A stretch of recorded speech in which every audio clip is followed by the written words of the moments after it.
Okay, so we decided to do one more video in our marathon travel session. We actually flew back from the ESRI user conference to Pittsburgh and then drove the ridiculously long drive to Charlottesville, Virginia for a Geography and Humanities Symposium, which started the next day.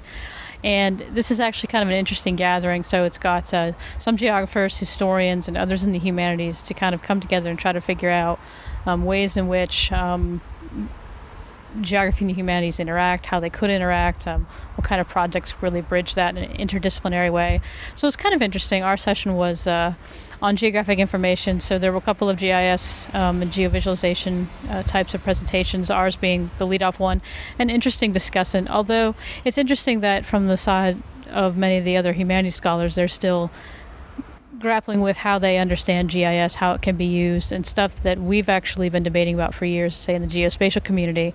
They're just now raising its new questions. So I guess everybody kind of comes to it in their own way, and so it was an interesting mix and dialogue, and we finished with a final keynote by Barry Lopez, who writes on landscape, and that was a very interesting talk. So all in all, it was a good day at UVA, a lovely campus in the background behind me.